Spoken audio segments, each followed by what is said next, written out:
नमस्कार, मैं कमला शंकर शुक्ल, कृषि विज्ञान केंद्र गनीवा चित्रकूट से आपका हार्दिक स्वागत, वंदन एवं अभिनंदन करता हूँ। किसान भाइयों, पशुपालन और साथ ही साथ खेती-बाड़ी दोनों का आपस में बहुत गहरा संबंध होता है। खेती के साथ यदि विभिन्न इकाइयों को आप स्थापित करते हैं, तो निश्चित रूप से आपको अतिरिक्त लाभ होता है। आपका कोई भी जगह आपके घर में खाली है, खेत में खाली है, तो वहाँ पे एक छोटा-सा घर बना करके आप अगर मुर्गी पालन का व्यवसाय शुरू करते हैं, तो आपकी आय में वृद्धि हो सकती है, साथ ही साथ रोज़गार भी मिलेगा। जैसा कि आप देख रहे हैं, हमारे पास 3 प्रजातियाँ इस समय उपलब्ध हैं, कड़कनाथ, केक गोल्डन और कैरी निर्भीक। 3 प्रजातियाँ हमारे पास हैं और ये डुअल पर्पज़ से रखी गई हैं। इसमें एग प्रोडक्शन भी होता है और साथ में मीट प्रोडक्शन भी है। ये जो देख रहे हैं प्रजातियाँ जिसको आप लगातार देख रहे हैं, ये कड़कनाथ है और ये ख़ास तौर पे मध्य प्रदेश और छत्तीसगढ़ के जंगली इलाकों में पाई जाती हैं और अपने यहाँ इसका कल्चर पालन किया जा रहा है। पालन करने से किसान भाइयों को सबसे अच्छा लाभ ये है कि ये चूँकि जंगली प्रजातियाँ हैं, तो इनको बाहरी जानवर कोई भी बिल्ली है, कोई अटैक नहीं कर पाते, तो इसको आप एक ओपन में भी कर सकते हैं, खुले में भी कर सकते हैं।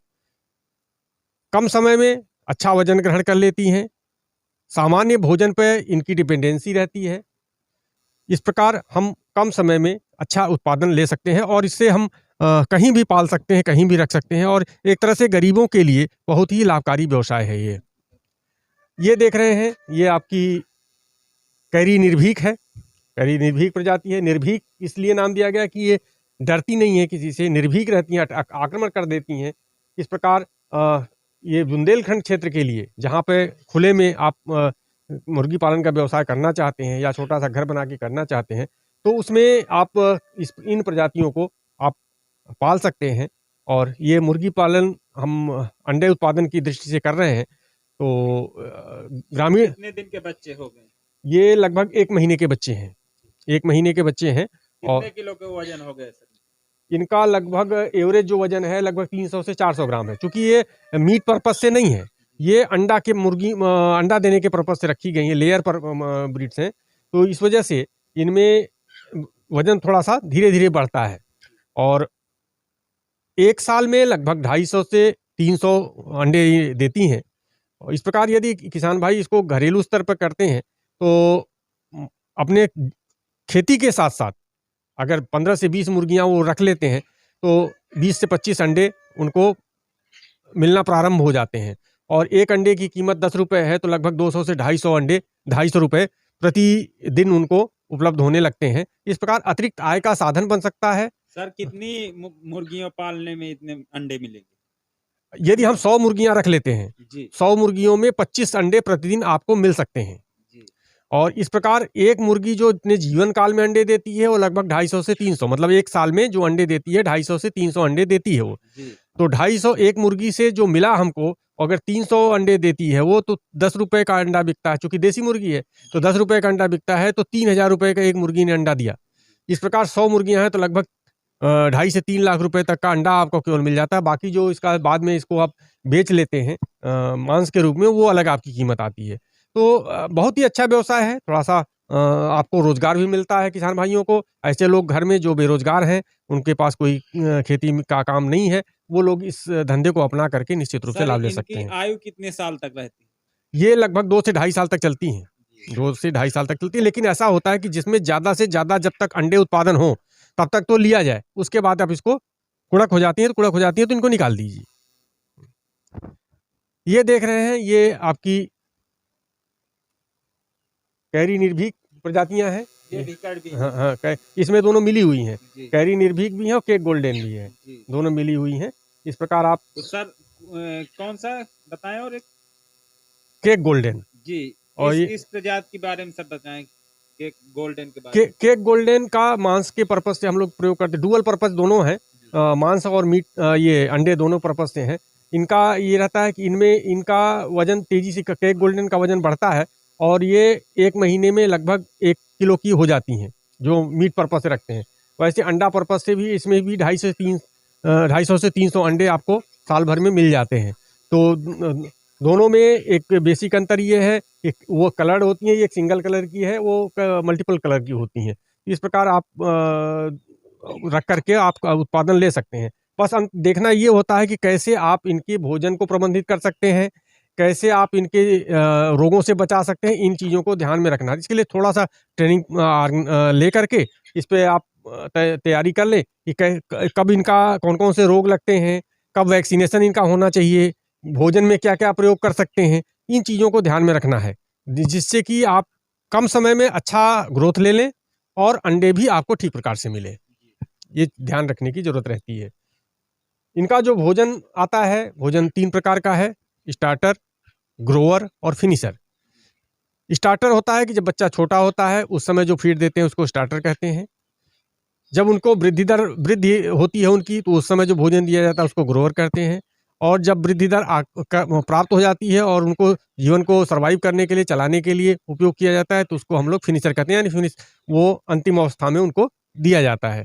इस प्रकार 3 प्रकार के भोजन का इस्तेमाल हम लोग करते हैं। साथ ही साथ किसान भाई अपने घर पे जो भी उत्पाद हो रहा है, चाहे बाजरा है, ज्वार है, चावल है, जो भी हो रहा है उसका भी प्रयोग इसमें दल करके उसको छोटे-छोटे दाने बना करके उसका भी प्रयोग कर सकते हैं ग्रामीण स्तर पे। तो ये ग्रामीण स्तर पे जो भोजन दिया जाता है, वो ज़्यादा लाभकारी होता है क्योंकि उसपे खर्चा उनका कम आता है। बस ध्यान देने की ज़रूरत है कि जो उसमें खनिज और लवण है, वो इसमें चूँकि नहीं होते हैं तो उनको बाहर से देने की ज़रूरत पड़ती है। तो उसको चूने के माध्यम से और कंकड़ के माध्यम से और गुड़ के माध्यम से ये विभिन्न प्रकार माध्यम होते हैं जिससे कि इनकी जो शरीर की आवश्यकता है उसको पूरा किया जा सके। समय-समय पर इनका वैक्सीनेशन की आवश्यकता होती है क्योंकि तमाम ऐसे रोग हैं जो वैक्सीन से दूर किए जा सकते हैं।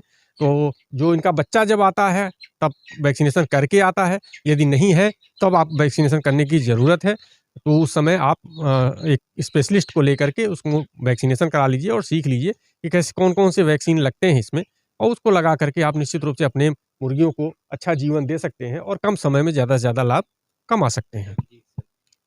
जुड़े थे सर, जो कृषि विज्ञान गनियो फार्म के बारे में विस्तार से बताए हैं, लगातार सब सारी जानकारी दी है सर ने। आप देख रहे हैं लगातार,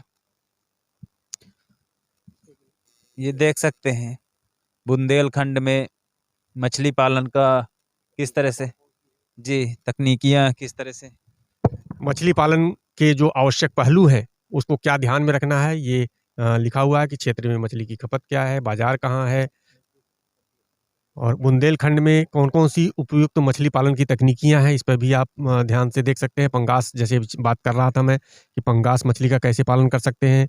RAS system, biofloc system, air breathing fishes, cage culture, integrated farming, pen culture, ये सबों का कैसे इस्तेमाल कर सकते हैं। ये जो आप जिस यूनिट में हम लोग घूम रहे थे, उसका एक चित्र लगा हुआ है यहाँ, समेकित मछली पालन का क्या तकनीकी हो सकती है, मशरूम की खेती, औद्यानिक मुर्गी पालन इत्यादि, सब इसमें हो रहा है। मछली पालन मछलियों को कौन-कौन से आहार दिए जाएँ और उसका क्या अनुपात हो, इस पे ये एक चार्ट बनाया गया है कि 3 प्रकार के भोजन बना सकते हैं आप। पहला भोजन बना देख रहे हैं कि ये चीज़ें मिला के मूँगफली की खली 15 किलो यानी 100 किलो भोजन बना रहे हैं, तो ये चीज़ें आपको मिलाने की ज़रूरत है। सरसों की खली है, मूँगफली की खली है, चावल का कना है, गेहूँ की भूसी है, मछली का चूरा है, सोयाबीन का आटा है, सोडियम एल्जिनेट है, विटामिन एवं खनिज है, वनस्पति तेल है, लीवर ऑयल है और उसमें कोई इन्फेक्शन ना हो इसके लिए ऑक्सी टेट्रासाइक्लिन है। तो जो चीज़ें आपके पास उपलब्ध हैं, जितनी मात्रा में उपलब्ध है उस हिसाब से आप भोजन बना करके तैयार कर सकते हैं अपने घर पे, उनको मछलियों को दे सकते हैं। ये जैसा हम बात कर रहे थे कि 6 प्रजातियाँ पालनी है तो कौन-कौन सी प्रजाति आप डालेंगे, 3 प्रजातियाँ पालनी है तो कौन-कौन सी प्रजाति डालेंगे, 4 प्रजातियाँ पालनी है तो कौन-कौन सी प्रजाति डालेंगे और कितने परसेंटेज होंगे, कितनी कितनी संख्या आपको डालना है, किस साइज़ का डालना है, ये सभी एक चित्र आपको दिखाया जा रहा है कि लिखा हुआ है कि किसान आते हैं, किसान आ करके, देख करके समझ सकते हैं और लिख करके ले जा सकते हैं, उसी के अनुसार आप खेती करें, तो निश्चित रूप से आपको फ़ायदा मिलेगा। ये मछली के बीज के प्रकार हैं कि स्पान किसको कहते हैं, जीरा किसको कहते हैं, एडवांस जीरा कौन-सी है, अंगुलिका कौन-सी है, वार्षिक अंगुलिका कौन-सी है। तो इस प्रकार जिस प्रकार के बीज आप डालते हैं, उनकी संख्या इसी पर निर्धारित की जाती है। यदि छोटा बच्चा डाल रहे हैं तो उसकी संख्या ज़्यादा डालना है, बड़ा बच्चा डाल रहे हैं तो उसकी संख्या कम डालनी है। ये तालाब की पोषकता का आकलन कि आपका तालाब मछली पालन के लिए तैयार है कि नहीं है। जैसा हम पहले भी बात कर रहे थे आपसे कि प्लवक जो पानी मछली तालाब में प्राकृतिक आहार है, उसकी मात्रा कितनी होनी चाहिए। तो ये इसी से नाप करके हम लोग निकालते हैं कि 2.5 से 3 मिलीलीटर यदि है 50 लीटर पानी में, तो वो हमारे लिए ज़रूरी है। ये कुछ पालने योग्य मछलियाँ हैं। भारतीय मछलियों में देखते हैं तो कतला, रोहू और मृगल। चाइनीज़ में देखते हैं तो सिल्वर कार्प, ग्रास कार्प और कॉमन कार्प। यानी ऊपर जो देख रहे हैं 3 प्रजाति का मछली है, नीचे जो देख रहे हैं 6 प्रजाति की मछली है। कौन-कौन से सर यहाँ पाई जाती? ये 6 पाई जाती हैं, 6 पाई जाती हैं, लेकिन भारतीय जो हैं वो ये हैं कतला, रोहू और मृगल। ये 3 जो हैं सिल्वर कार्प, ग्रास कार्प और कॉमन कार्प, ये चाइनीज़ प्रजातियाँ, विदेशी प्रजातियाँ हैं। लेकिन विदेश से लाकर के यहाँ हम लोगों ने इसका सीड प्रोडक्शन करना शुरू किया है और हमारे अब भारतवर्ष में बहुत अच्छी प्रकार से ये मिलती हैं।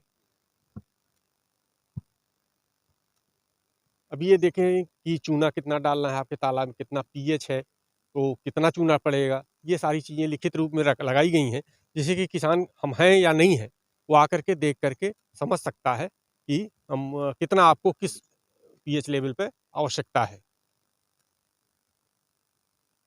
ये कुछ प्रजातियां हैं जो मांसभक्षी मानी जाती हैं या खरपतवार मानी जाती हैं, तो इनको तालाब से हटाने की ज़रूरत होती है।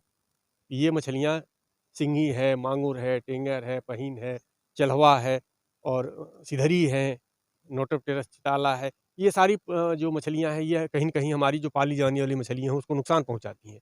इनको तालाब में नहीं होना चाहिए या इनको अलग से आप पालिए, इनको इनके साथ नहीं रखा जाता। इसलिए हम लोगों ने एक लगाया हुआ है चित्र, ये प्रजातियाँ आप पालने वाली प्रजातियों के साथ न रखें। ये बात हम कर रहे थे पंगास मछली की। पंगास मछली क्यों पालनी चाहिए? इसकी वार्षिक वृद्धि दर अधिक है, वायुश्वासी होने के कारण कम ऑक्सीजन लेती हैं। इस मछली की व्यापक मांग है। पतले काँटे होते हैं, बाकी मछलियों से कम काँटे होते हैं इसमें, इसलिए जिनको काँटे लगते हैं, वो चाहते हैं कि हमको बिना काँटे वाली मछली मिले। कहते हैं ना, बिना काँटे वाली चाहिए। तो इस प्रकार से की मछली का प्रयोग करके आप कमा सकते हैं, इसको बेच सकते हैं। खाद और उर्वरकों का कितना प्रयोग करना है, जैसा हमने चर्चा में बताया है कि आपको गोबर की खाद डालनी है, तो कितना डालना है, यूरिया कितनी डालनी है, सिंगल सुपर फास्फेट कितना डालना है, गोबर बाद में कितना डालना है, ये सारी चीज़ें हम लोगों ने लिख करके यहाँ पर लगा रखा है कि आप उसको देख करके समझ सकते हैं। तालाब बनाना है तो उसके लिए क्या करना चाहिए? किसी को नया तालाब बनाना है तो कैसे बनाना है? आयताकार बनाना चाहिए, पूर्व से पश्चिम की दिशा में बनाना चाहिए और 0.5 हेक्टेयर से 1 हेक्टेयर के बीच में होना चाहिए। बड़ी अंगुलिकाओं का पालन करना चाहिए और पानी जहाँ से आ रहा है और जहाँ को जा रहा है, दोनों स्थान ठीक होने चाहिए, जिससे कि बाहर से कुछ आ न सके इसमें और अपने तालाब का माल बाहर न जा सके। इस प्रकार हम लोग इसमें ध्यान देते हैं। कौन-सी मिट्टी कैसी होनी चाहिए जो जिससे कि पानी आपका लंबे समय तक रुके। इसके लिए चिकनी मिट्टी, चिकनी दोमट मिट्टी और काली मिट्टी इत्यादि का चुनाव करके आप उसमें तालाब बना सकते हैं, जिससे कि पानी आपका लंबे समय तक रुके। प्रधानमंत्री मत्स्य संपदा योजना अभी हाल में ही शुरू की गई है, जिससे कि किसानों को निश्चित रूप से लाभ हो रहा है। इसकी दृष्टि है कि पारिस्थितिक रूप से स्वस्थ, आर्थिक रूप से व्यवहारी और सामाजिक रूप से समावेशी मत्स्य क्षेत्र जो मछुआरों, किसानों और अन्य हितधारकों के आर्थिक समृद्धि और भलाई तथा टिकाऊ और जिम्मेदार तरीके से देश की खाद्य और पोषण सुरक्षा में योगदान कर सके। इसके लिए प्रधानमंत्री मत्स्य संपदा योजना शुरू की गई है। इसमें मछुआरों के विकास के लिए, मछली के विकास के लिए, मछली पालकों के विकास के लिए बहुत सारी योजनाएँ शुरू की गई हैं, जिसमें 50 से 60 योजनाएँ हैं, जिनसे कि किसान लाभ ले सकते हैं। पानी में ही जैसा कि हम लोग जानते हैं कि मोती पानी में ही होता है, तो जो अपने क्षेत्र में सीपियाँ स्वच्छ वातावरण में पाई जाती हैं, नदियों में, तालाबों में, बंधों में पाई जाती हैं, उनसे आप कैसे मोती बना सकते हैं, इसका यहाँ पर ट्रेनिंग प्रोग्राम हम लोग करते हैं। तो उस ट्रेनिंग से सीख करके आप तालाबों में मोती पालन का भी व्यवसाय कर सकते हैं, अपना सकते हैं। तो निश्चित रूप से अगर छोटा-सा भी तालाब है आपके पास या छोटा टैंक है कोई, उससे भी 15 से 20,000 25,000 रुपए आपका सालाना इनकम हो सकती है। जी सर, और कुछ?